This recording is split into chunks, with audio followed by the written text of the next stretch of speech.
Колледж сервиса и быта готовит специалистов более 50 лет.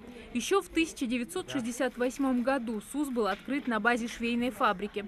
Но с течением времени к швейному делу присоединились и другие специальности. У нас такие специальности, как швея, модельеры, повар-кондитер, закройщик. В этом году у нас еще открылась новая специальность, как сетевое системное администрирование, потому что на многих организациях, да, в многих учреждениях требуется такой специалист, как системный администратор. Для системных администраторов до начала учебного года обещают оборудовать современный компьютерный класс. Каждый год СУЗ выпускает более 300 ребят.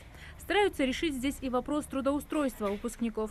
К примеру, не так давно между колледжем и Алиюртовской швейной фабрикой достигнуто взаимовыгодное соглашение. Вы знаете, у нас есть фабрика, на которой стоит оборудование последнего поколения.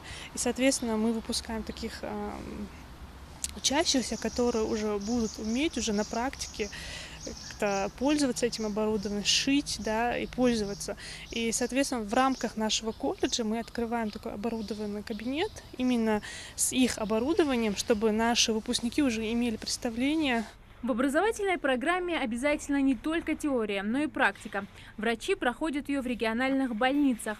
Швеи в ателье, а кондитеры нередко радуют своих наставников победами на международных конкурсах. Одно из самых востребованных направлений – сестринское дело. Есть определенные занятия, есть практики, проходят именно в этом колледже. Практикуемся сначала на муляжах, а потом уже идем на практику. Проходили мы практику в Центральной районной больнице Сунжи. Практика прошла успешно, получили мы отличные отметки. СУЗы пользуются популярностью у бывших школьников еще и потому, что, поступая в колледж, сдавать ЕГЭ не обязательно. Здесь достаточно стандартного пакета документов. Аттестат, 2 фотографии 3×4, копии паспорта и ИНН. Многие выпускники колледжа советуют своим друзьям именно этот СУЗ. Я сегодня пришел с другом. Мы долго выбирали профессию. Выбрали профессию юриста. Я думаю, что эта профессия будет для него наиболее подходящей. Пользуясь случаем, хочу пожелать удачи всем абитуриентам республики.